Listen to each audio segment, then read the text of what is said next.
दोस्तों, अगर आपको भारत और इंग्लैंड के बीच खेले जा रहे पहले टेस्ट मुकाबले के चौथे दिन का खेल पसंद आया हो तो इस वीडियो को आप एक लाइक जरूर करें। इस वीडियो का लाइक टारगेट 200 लाइक है, तो इस वीडियो को आप दिल से लाइक जरूर करें। दोस्तों, भारत और इंग्लैंड के बीच 5 मैचों की टेस्ट श्रृंखला खेली जा रही है।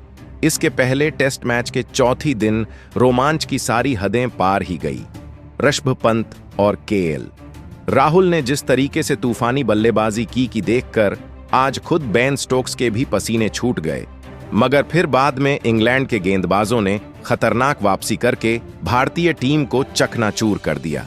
ऐसे में इस सांसों को रोक देने वाले टेस्ट मुकाबले के चौथे दिन का पूरा हाइलाइट्स आपको बता रहे हैं। बता दें, पहले इंग्लैंड के कप्तान बेन स्टोक्स ने टॉस जीतकर गेंदबाजी चुनी थी, तो फिर भारतीय टीम ने पहले बल्लेबाजी करते हुए स्कोरबोर्ड पर 471 रन लगा दिए थे, जिसके जवाब में इंग्लैंड टीम ने पहली पारी में 465 रन बनाए और ऑल आउट हो गए। ऐसे में 6 रन की बढ़त भारत को मिल गई थी, जिसके जवाब में भारतीय टीम बल्लेबाजी करने उतरी और तीसरे दिन का खेल समाप्त होने तक 90 रन 2 विकेट को नुकसान पर बना लिए थे। ऐसे में जब चौथे दिन का खेल शुरू हुआ, भारतीय टीम ने 90 रनों पर 2 विकेट के नुकसान के अपने तीसरे दिन के स्कोर से आगे खेलना शुरू कर दिया, जहां पर इस चौथे दिन भारतीय टीम को एक धमाकेदार शुरुआत दिलाने की जिम्मेदारी सेट हो चुके कि एल राहुल और भारतीय कप्तान शुभमन गिल के कंधों पर थी। लेकिन इस चौथे दिन की शुरुआत भारतीय टीम के लिए बहुत ही ज्यादा निराशाजनक रही, क्योंकि इस चौथे दिन की शुरुआत में ही शानदार फॉर्म में चल रहे भारतीय कप्तान शुभमन गिल को बाइडन कर्स ने क्लीन बोल्ड कर दिया। भारतीय कप्तान शुभमन गिल इस मुकाबले में 16 गेंद में 8 रन बनाकर आउट हो गए थे। इस चौथे दिन की शुरुआत में भारतीय टीम को एक बहुत ही बड़ा झटका लग चुका था। इंग्लैंड की टीम शुरुआत से ही भारतीय बल्लेबाजी पर हावी होने की कोशिश में लगी हुई थी, लेकिन अब मैदान में शानदार फॉर्म में चल रहे ऋषभ पंत बल्लेबाजी के लिए आए थे और फिर यहां से सेट हो चुके कि एल राहुल और ऋषभ पंत ने मिलकर एक महत्वपूर्ण साझेदारी भारतीय टीम के लिए बनाना शुरू कर दिया था। ऋषभ पंत ने तो आते ही इंग्लैंड की गेंदबाजी पर बड़े शॉट खेलना शुरू कर दिया था, लेकिन के एल राहुल एक संयमी पारी अपनी टीम के लिए खेल रहे थे और एक छोर मजबूती से पकड़े हुए थे। दोनों के बीच बन रही यह साझेदारी अब इंग्लैंड की टीम को चुभने लगी थी, क्योंकि भारतीय टीम के लिए अब आसानी से रन बनने शुरू हो चुके थे। और फिर इसी बीच के एल राहुल ने अपना इस मुकाबले का एक महत्वपूर्ण अर्धशतक पूरा कर लिया था। इंग्लैंड की गेंदबाजी की मुश्किलें लगातार बढ़ रही थीं।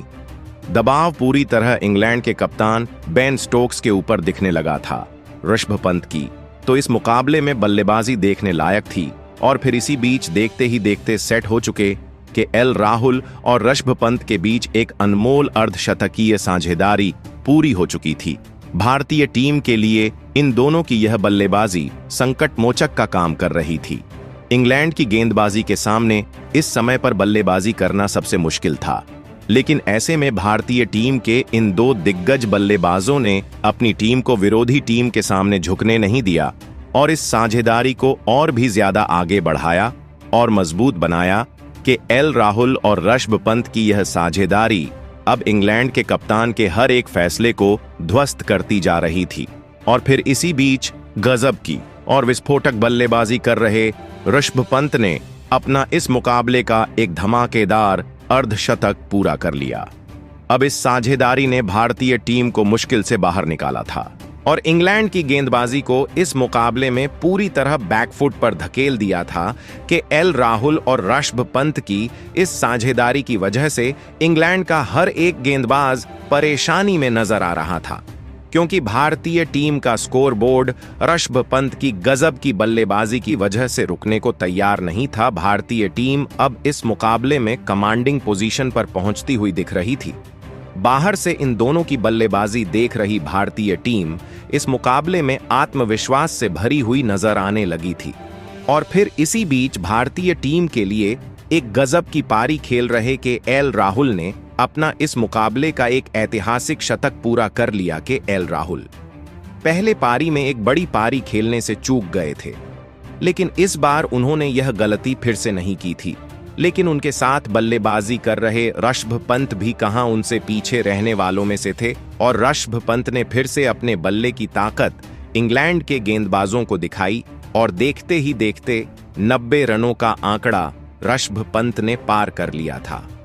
ऋषभ पंत की यह बल्लेबाजी देखकर इंग्लैंड के कप्तान बेन स्टोक्स तक हैरान थे और फिर इसी बीच शानदार बल्लेबाजी कर रहे ऋषभ पंत ने अपना इस मुकाबले का एक ताबड़तोड़ और नायाब शतक इस मुकाबले में पूरा कर लिया। ऋषभ पंत के इस मुकाबले के दूसरे शतक के लिए पूरी भारतीय टीम खुश नजर आ रही थी।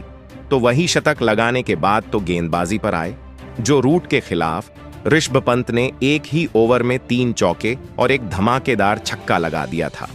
ऋषभ पंत की बल्लेबाजी ने इस टेस्ट मुकाबले को T20 मुकाबले में तब्दील कर दिया था, लेकिन तभी गेंदबाजी पर लगाए गए शोएब बशीर ने तूफानी बल्लेबाजी कर रहे और शतक लगाने वाले ऋषभ पंत को जैक क्रोली के हाथों कैच आउट कर दिया। ऋषभ पंत इस मुकाबले में 118 गेंदों में 118 रनों की एक धमाकेदार पारी खेलकर आउट हो गए थे। भारतीय टीम की एक विशाल साझेदारी अब टूट चुकी थी। मैदान से बाहर जा रहे ऋषभ पंत के लिए सभी ने खड़े होकर तालियां बजाई थीं। अब बल्लेबाजी के लिए करुण नायर मैदान में उतरे थे, लेकिन नए बल्लेबाज करुण नायर के साथ मिलकर सेट हो चुके के एल राहुल ने फिर से एक और साझेदारी बनाकर दिखाई और शतक लगाने के बाद भी के एल राहुल ने अपनी अनुशासित बल्लेबाजी आगे भी जारी रखी। करुण नायर भी मैदान में उतरते ही शानदार लय में नजर आ रहे थे कि एल राहुल और करुण नायर की बल्लेबाजी ने इंग्लैंड की गेंदबाजी को फिर एक बार मुश्किल में डालना शुरू कर दिया था। लेकिन तभी गेंदबाजी पर आए बाइडन कर्स ने इंग्लैंड की गेंदबाजी के खिलाफ एक ऐतिहासिक पारी खेलने वाले के एल राहुल को क्लीन बोल्ड कर दिया। कि एल राहुल इस मुकाबले में 247 गेंदें खेलकर 137 रनों की एक अद्भुत पारी खेलकर आउट हो गए थे कि एल राहुल की इस कमाल की पारी ने भारतीय टीम को एक मुश्किल समय में आकर बाहर निकाला था। लेकिन उनका यह विकेट इंग्लैंड की गेंदबाजी के लिए एक बहुत ही बड़ी सफलता थी। अब मैदान पर रविंद्र जडेजा आए थे, लेकिन रविंद्र जडेजा के साथ बल्लेबाजी कर रहे और सेट हो चुके करुण नायर को इसी बीच क्रिस वॉक्स ने अपनी ही गेंद पर कैच आउट कर दिया। करुण नायर इस मुकाबले में 54 गेंद में 20 रन बनाकर आउट हो गए। कई सालों के बाद टेस्ट मुकाबले में वापसी कर रहे करुण नायर के लिए यह पहले टेस्ट मुकाबले की दोनों ही पारियां बहुत ही खराब रही थीं। भारतीय टीम ने देखते ही देखते अपने 2 बहुत ही बड़े खिलाड़ियों को खो दिया था। अब मैदान पर शार्दुल ठाकुर आए थे, लेकिन इस पारी का 91वां ओवर भारतीय टीम के लिए इस मुकाबले का सबसे खराब ओवर साबित हुआ, जहां पर गेंदबाजी पर आए जोश टंग ने अपने इस ओवर की पहली ही गेंद पर शार्दुल ठाकुर को जो रूट के हाथों कैच आउट कर दिया। शार्दुल ठाकुर इस मुकाबले में 12 गेंद में बस 4 रन बनाकर आउट हो गए। तो वहीं शार्दुल ठाकुर के बाद बल्लेबाजी पर आए मोहम्मद सिराज को भी उनकी पहली ही गेंद पर जोशंग ने जेमी स्मिथ के हाथों कैच आउट कर दिया। मोहम्मद सिराज तो इस मुकाबले में अपना खाता भी नहीं खोल पाए थे। तो वहीं मोहम्मद सिराज के बाद बल्लेबाजी पर आए जसप्रीत बुमराह का भी यही हाल रहा और जसप्रीत बुमराह को भी जोश टंग ने अपने इस ओवर की चौथी गेंद पर क्लीन बोल्ड कर दिया। जसप्रीत बुमराह भी इस मुकाबले में अपना खाता नहीं खोल पाए थे। भारतीय टीम का निचला क्रम इस मुकाबले में बहुत ही ज्यादा कमजोर बल्लेबाजी कर रहा था। देखते ही देखते भारतीय टीम ने अपने 9 विकेट खो दिए थे। अब आखिरी विकेट के रूप में भारतीय टीम की तरफ से प्रसिद्ध कृष्णा मैदान में उतरे थे, लेकिन भारतीय टीम के इस आखिरी विकेट के साथ मिलकर रविंद्र जडेजा ने अपने अनुभव का पूरी तरह इस्तेमाल किया और इंग्लैंड की इस खतरनाक गेंदबाजी के सामने भारतीय टीम का यह सर्वश्रेष्ठ ऑलराउंडर रन बनाता रहा। विकेट लेने वाले जोश टंग के एक ओवर में तो रविंद्र जडेजा ने एक चौका और एक धमाकेदार छक्का लगा दिया था, लेकिन उनके साथ बल्लेबाजी कर रहे प्रसिद्ध कृष्णा को शोएब बशीर ने अपने जाल में फंसा लिया और उनकी गेंद पर बड़ा शॉट खेलने के चक्कर में प्रसिद्ध कृष्णा जोश टंग के हाथों कैच आउट हो गए और यहीं पर भारतीय टीम की यह दूसरी पारी भी खत्म हो गई।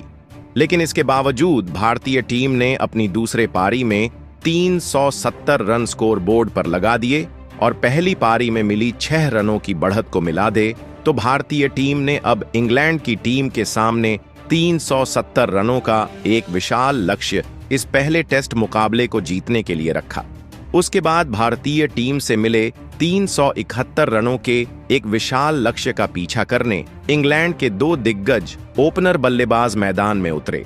जैक क्रोली और बन डकैट के कंधों पर इस चौथे दिन के आखिरी बची हुई कुछ ओवरों में विकेट न खोने का एक बहुत ही बड़ा दबाव उनके ऊपर था और भारतीय गेंदबाजी को जितने हो सके उतने ज्यादा विकेट इस चौथे दिन हासिल करने थे। लेकिन इंग्लैंड की इस ओपनिंग जोड़ी ने शुरुआत में भारतीय गेंदबाजी का डटकर सामना किया और एक भी गलती भारतीय टीम की इस खतरनाक गेंदबाजी के सामने इंग्लैंड की इस ओपनिंग जोड़ी ने नहीं करी। जैक क्रोली, जो पहले इनिंग में ज्यादा कोई बड़ी पारी नहीं खेल पाए थे, वह इस मुकाबले में शानदार बल्लेबाजी कर रहे थे। गेंदबाजी पर आए मोहम्मद सिराज के एक ही ओवर में जैक क्रोली ने 2 लगातार चौके मोहम्मद सिराज को लगा दिए थे और इस चौथे दिन के अंत में इंग्लैंड की इस ओपनिंग जोड़ी ने भारतीय टीम को एक भी स्टार्ट लेने नहीं दिया और स्कोरबोर्ड पर 21 रन लगा दिए। अब इस टेस्ट के अंतिम दिन इंग्लैंड की टीम को 350 रन इस मुकाबले को जीतने के लिए बनाने हैं, तो वहीं भारतीय टीम को अभी भी इंग्लैंड के 10 विकेट इस मुकाबले को जीतने के लिए हासिल करना होगा। आपको भारत का प्रदर्शन कैसा लगा? आप नीचे कमेंट में बताइए। धन्यवाद।